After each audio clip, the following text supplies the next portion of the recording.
Everyone, welcome back to Guidely. आज की video में हम लोग देखने वाले हैं फूड कॉर्पोरेशन ऑफ इंडिया का नोटिफिकेशन। तो ये अभी वाला नोटिफिकेशन नहीं है, ये प्रीवियस ईयर का नोटिफिकेशन है, लेकिन इसके थ्रू आपको बहुत सारी इंपॉर्टेंट डिटेल्स मिल जाएंगी जिसका आपकी ज़रूरत होगी, जिन चीज़ों की आपको ज़रूरत होगी अपनी प्रिपरेशन स्टार्ट करने के लिए।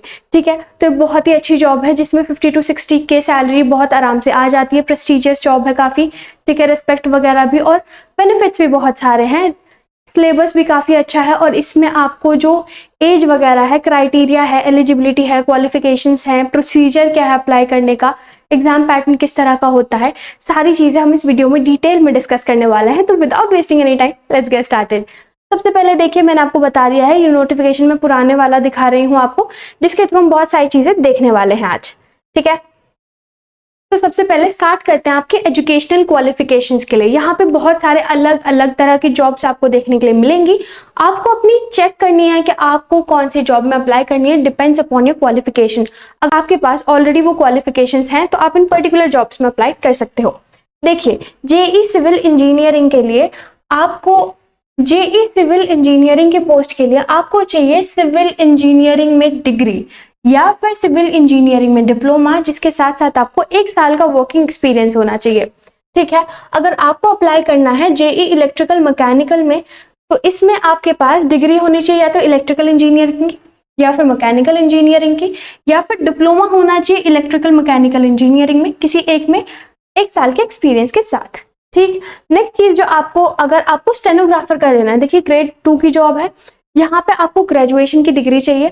आपको 40 वर्ड पर मिनट और 80 वर्ड पर मिनट इंग्लिश की टाइपिंग टेस्ट होती है, शॉर्ट हैंड भी होती है, और इसी के थ्रू आपको सेलेक्ट किया जाता है। अगर आप इस चीज में क्वालिफाई नहीं कर पाते हो तो आपको सेलेक्ट नहीं करेंगे वो लोग। ठीक है, तो 80 वर्ड्स पर मिनट, 40 वर्ड्स पर मिनट, ये आपको टाइपिंग स्पीड बहुत तगड़ी रखनी है, क्योंकि स्टेनोग्राफर का टाइपिंग का ही मेन काम होता है। ठीक है, यहाँ से इससे रिलेटेड आपको बहुत सारी वेबसाइट्स मिल जाएंगी, वो फ्री में आपको कोर्स सिखाते भी हैं बहुत सारे। ठीक है, और आपको फ्री में टाइपिंग की प्रैक्टिस आप वहाँ पे कर सकते हो। देखिए, AG3 है जर्नल, AG3 जर्नल के लिए आपको ग्रेजुएशन डिग्री आपके पास होनी चाहिए किसी भी यूनिवर्सिटी से, और आपको कंप्यूटर का यूज करना आना चाहिए। AG3 अगर आपको अकाउंट्स में लेनी है तो बैचलर ऑफ कॉमर्स किसी भी यूनिवर्सिटी से जहाँ पे आपको कंप्यूटर्स भी आना चाहिए।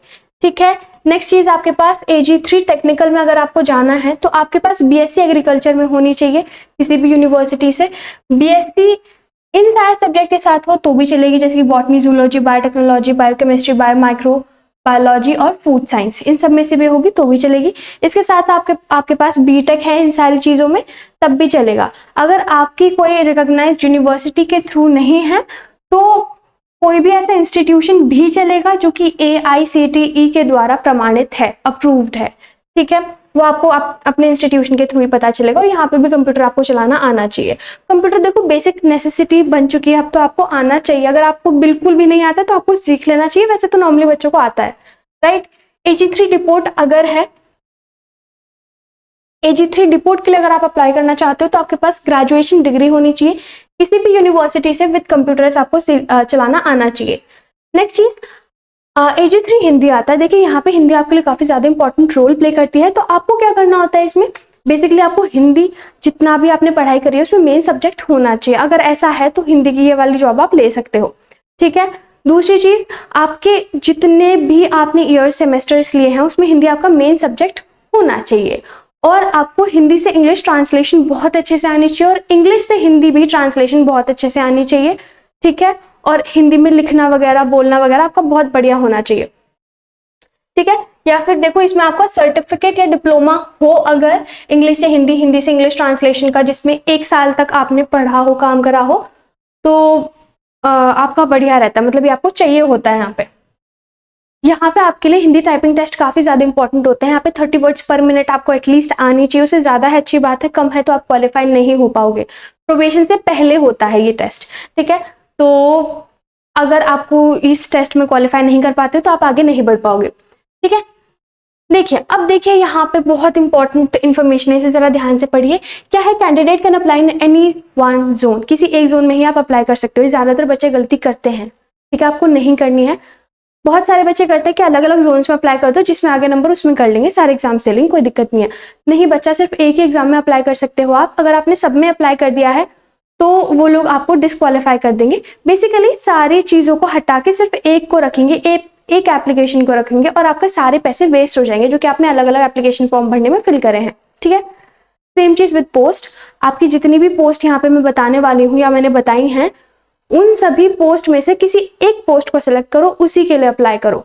सारी पोस्ट के लिए वो नहीं हाँ करते हैं। रीजन बीइंग, बहुत सारे बच्चे होते हैं जो कि अलग अलग एग्जाम्स फिल कर देते हैं अलग अलग जोन से, और फिर क्या होता है उनका सिलेक्शन हो जाता है, लेकिन वो इतने सारे एग्जाम थोड़ा ना वो जाके इतने सारे जॉब तो वो कर नहीं सकते हैं, वो सिर्फ एक जॉब करेंगे अपनी फेवरेट, बाकी सारी सीट्स तो वेस्ट हो गई। बहुत सारे ऐसे डिजर्विंग कैंडिडेट्स होंगे जो कि उसे फिल कर सकते थे लेकिन उन्हें मौका ही नहीं मिला, राइट। तो इस चीज को अवॉइड करने के लिए इन्होंने ये चीज करी हुई है। यहाँ से आपको पता है ऑनलाइन ही होता है सारे एग्जामिनेशन और एप्लीकेशन भी ऑनलाइन ही करी जाती है। अब देखिए रिजर्वेशन के बारे में बता रखे हैं लोग। देखिए reservation basically SC ST OBC को मिलती है। यहाँ पे 5 साल से 3 साल की रिलैक्सेशन मिलती है। अब यहाँ पे एज लिमिट के बारे में बता रहे हैं तो मैं आपको बता दूं, मिनिमम एज है 18 ईयर्स और मैक्सिमम एज है 50 ईयर्स। ठीक है, 50 ईयर्स मैक्सिमम है और 18 मिनिमम एज है। ठीक है, अब यहाँ पे अलग अलग रिलैक्सेशन है, आप यहाँ पे पढ़ सकते हो सारे। ठीक है, जैसे कि 10 साल PWD के लिए है, 15 साल है PWD जो कि SC ST से बिलोंग करते हैं, 13 साल है जो कि PWD OBC से बिलोंग करते हैं। तो मतलब काफी अच्छी एज रिलैक्सेशन तो यहाँ पे इन्होंने दी हुई है। अच्छा, एक और चीज है, कुछ ना बच्चे OBC वालों को बहुत ये प्रॉब्लम होती है, समझ नहीं आता भाई चल क्या रहा है।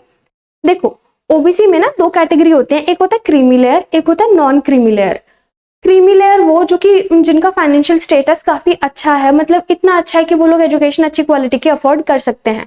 तो गवर्नमेंट मानती है अगर आप अच्छी क्वालिटी की एजुकेशन अफोर्ड कर सकते हो तो आपको रिलैक्सेशन या रिजर्वेशन की जरूरत नहीं है, तो इसलिए वो उन्हें कुछ ऐसा रिलैक्सेशन रिजर्वेशन नहीं देती है। लेकिन जो नॉन क्रीमी लेयर के आते हैं, अगर आप भी उनमें से हो, मतलब आपके जो घर की इनकम है, ओवरऑल इनकम वो 5 लाख से कम की है, आप इंटरनेट पे सारी कंडीशंस देख सकते हो, और अगर आप उन कंडीशंस को सेटिस्फाई कर सकते हो, आप अपना नॉन क्रीमी लेयर का एक सर्टिफिकेट बनवाओ, और उस सर्टिफिकेट का आपके पास आता है ऑप्शन जब आप फॉर्म फिल करते हो, उसे आप सबमिट करोगे तो आपको रिलैक्सेशन वगैरह मिल जाएगी अगर आप नॉन क्रीमी लेयर में आते हो तब।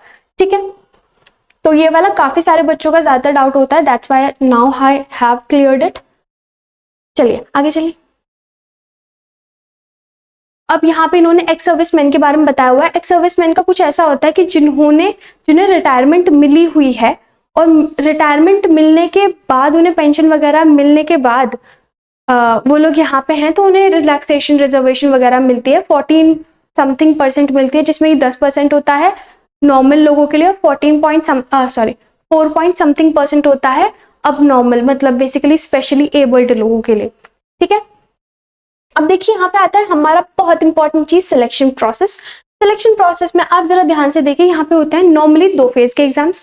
फर्स्ट फेज सबके लिए कंपलसरी है, सबके लिए होता है। ज्यादातर फर्स्ट फेज क्वालिफाइंग होता है कि मतलब आगे आपको बढ़ना है। मेरिट ज्यादातर सेकंड फेज पे डिपेंड करती है, जिनमें सिर्फ फेज 1 होता है उसमें फेज 1 से ही सब कुछ डिपेंड होता है, लेकिन जिसमें 2 फेजेस होंगे उसमें फेज 1 सिर्फ क्वालिफाइंग है, मतलब आगे बढ़ जाओ। फेज 2 के बेस पे मेरिट डिसाइड होती है। तो यहाँ पे फेज 1 का कुछ इस तरह से होता है, इंग्लिश में 25 क्वेश्चन 25 मार्क्स 15 मिनट के इंग्लिश लैंग्वेज में, रीजनिंग एबिलिटी और मैथ्स में 25 क्वेश्चन 25 मार्क्स के 15 मिनट और दोनों लैंग्वेज में होता है, हिंदी इंग्लिश में। और फिर जनरल स्टडीज में यहाँ पे 20 क्वेश्चन आते हैं, geography economics general science history वगैरह से 8th क्लास तक के, और 5 क्वेश्चन आते हैं करंट अफेयर से। 25 क्वेश्चन 25 नंबर 15 मिनट के और दोनों लैंग्वेज में लिखे हुए आते हैं। टोटल आपके 100 मार्क्स का एग्जाम होता है, 100 ही क्वेश्चन आते हैं और 60 मिनट आपको मिलते हैं।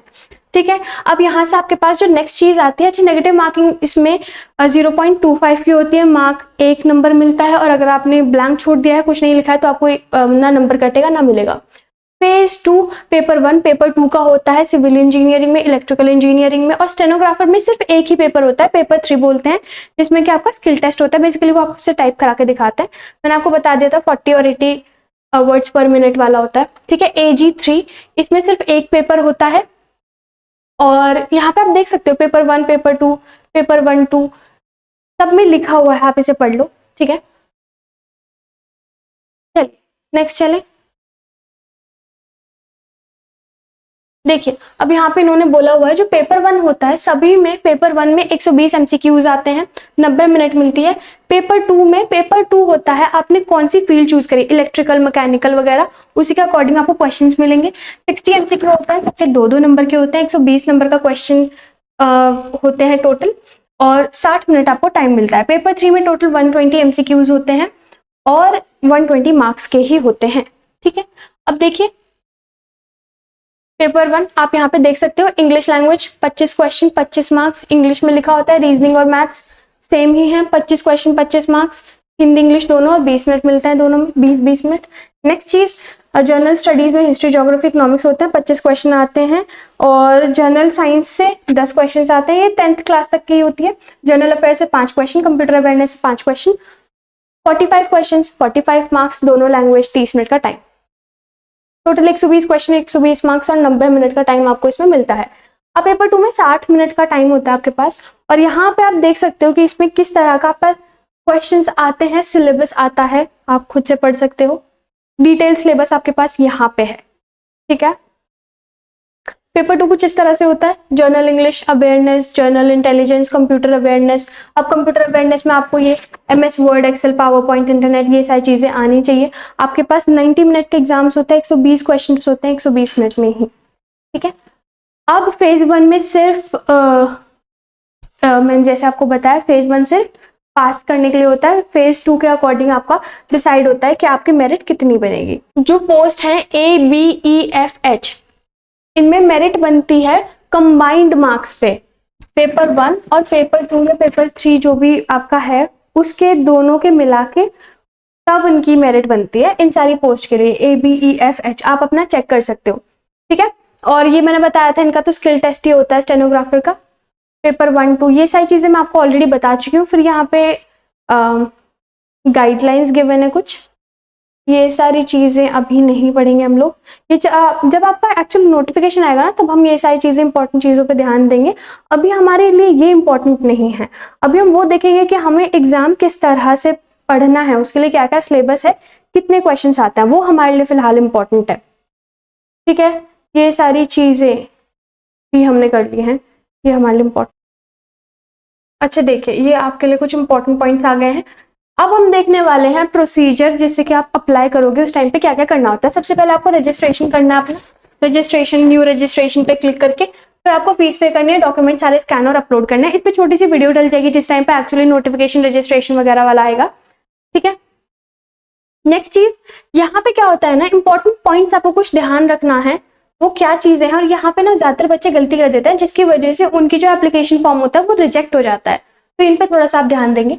फोटोग्राफ इसी लेंथ में होना चाहिए, सिग्नेचर ब्लैक इंक से होना चाहिए, left thumb impression white paper पे ब्लैक या फिर ब्लू इंक से होना चाहिए। ठीक है, हैंड रिटन डिक्लेरेशन होना चाहिए, व्हाइट पेपर पे आपको हैंड रिटन डिक्लेरेशन लिखना है जिसमें कि आप कबूल करते हो कि ये सारे जो डॉक्यूमेंट्स मैंने दिए हैं सब सही हैं, सच हैं, और जब भी आप बोलोगे मैं इन्हें आपको दिखाने के लिए, प्रूफ करने के लिए रेडी हूँ, ये चीज आप लिखते हो। ठीक है, और ये आपकी खुद की ही राइटिंग में होना चाहिए, ये आप अपलोड करते हो, ये सारी चीजें एकदम क्लियर क्वालिटी में होनी चाहिए। अगर कहीं से भी स्मग लगी उन्हें तो फिर वो एप्लीकेशन को रिजेक्ट कर सकते हैं। ठीक है, अब सिग्नेचर आपको कैपिटल लेटर्स में नहीं करना है, ये मैंने आपको स्मग्ड वाला पॉइंट बता दिया है। हैंड रिटन डिक्लेरेशन कुछ ऐसा होता है, आप इसे पढ़ सकते हो, मैंने जो बताया वही है। ठीक है, और जैसे विजुअली इम्पेयर्ड मतलब जिनकी आंखें नहीं है या देख नहीं सकते हैं जो लोग, अगर उन्हें लिखनी होती हैं तो फिर वो लोग टाइप करा सकते हैं, वो किसी और से नहीं लिखवाएंगे, टाइप करा लेंगे, सेम चीज। ठीक है, अब ईमेल आईडी और फोन नंबर आप वही वहां पे लिखिए जो कि आपका एकदम एक्टिव है, जहां जिसका चांस ही नहीं है, जिसका पासवर्ड वगैरह आपको याद है, कोई दिक्कत नहीं है उसके साथ। ठीक है, नेक्स्ट चीज, एप्लीकेशन, यहाँ पे ये तो प्रोसीजर है, ये हम नहीं पढ़ेंगे। अच्छा देखिए, यहाँ पे कुछ गाइडलाइंस दी हुई है, जैसे आप फोटोग्राफ अपलोड करते हो तो आप छोटी छोटी चीजों का ध्यान रखो, क्योंकि इसकी वजह से भी एप्लीकेशन कभी कभी रिजेक्ट हो जाती है। तो यहाँ पे फोटो के लिए मेन क्या है, जब भी आप फोटो क्लिक करा रहे हो आपकी रीसेंट फोटो ही आपको अपलोड करनी है, पुरानी फोटो अपलोड नहीं करनी है। और आप कोशिश करो कि आपके ना चेहरे पे यहाँ पे कहीं पे भी बाल ना आए, जैसे कि मेरा है, देखो मैंने बाल खोल रखे हैं, अगर मैं बाल खोल भी रही हूँ तो मुझे इस तरह से लेना है फोटो। ठीक है, मेरा फोरहेड विजिबल होना चाहिए, पूरा फेशियल फीचर्स एकदम विजिबल होने चाहिए, हल्की फुल्की भी एडिटिंग नहीं करनी है उसमें। ठीक है, दूसरी चीज, कोई भी हमें एसेसरी ज्वेलरी नहीं पहननी है जिसकी वजह से कोई भी हमारा फेशियल फीचर कवर अप हो, जो कि जैसे मुस्लिम लोग होते हैं या फिर सिख लोग होते हैं, उनके लिए ये प्रेस्क्राइब किया जाता है कि आप कोई भी चीज़ जैसे बुर्का पहनते हैं, पगड़ी पहनते हैं, पहनो, लेकिन ये फोरहेड हल्का सा, मतलब फोरहेड और फेशियल फीचर्स विजिबल होने चाहिए। ठीक है, चलिए यहाँ पे फिर उन्होंने कुछ बेसिक चीजें बोला हुआ है कि आप फेस रिलैक्स होना चाहिए सनी डे पे, मतलब ऐसा कि आपके जब आप अगर फ्लैश लाइट ऑन करके ले रहे हो पिक, तो आंखों में रिफ्लेक्शन नहीं आनी चाहिए, रेड आई नहीं होनी चाहिए, कुछ बेसिक चीज है। ठीक है, ये तो आप खुद भी पढ़ लोगे, ऐसे तो कौन ही पिक्स लेता है, राइट। चलिए, कैप हेड और डार्क ग्लासेस ऐसी सारी चीजें नहीं पहननी, एकदम सिंपल फोटो लेनी है। यहाँ पे उन्होंने बेसिक चीजें बताई हुई हैं।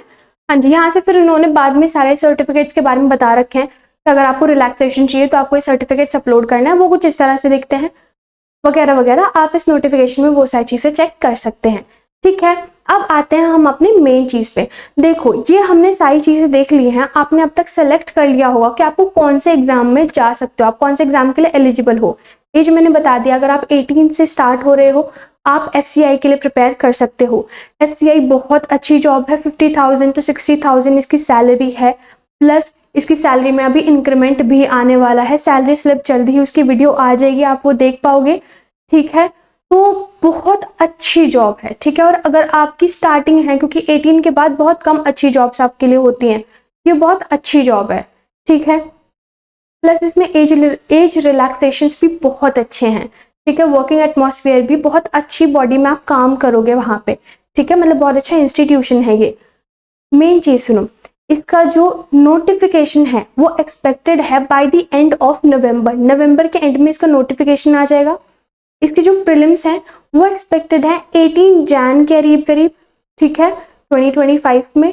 और जो इसके मेंस हैं वो एक्सपेक्टेड हैं 15 मार्च के करीब। ठीक है, तो आपको यहाँ से सारी चीजों का आइडिया लग गया होगा, आपको सिलेबस का पता चल जाएगा। ठीक है, आपको एज क्राइटेरिया, प्रोसीजर, ठीक है, क्वालिफिकेशन, सारी चीज़ों के बारे में आई गेस यहाँ से पता चल गया है।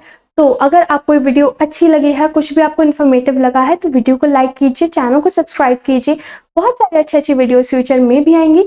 तब तक के लिए thanks for watching, all the very best for your exams and let's meet in the next videos. Bye bye.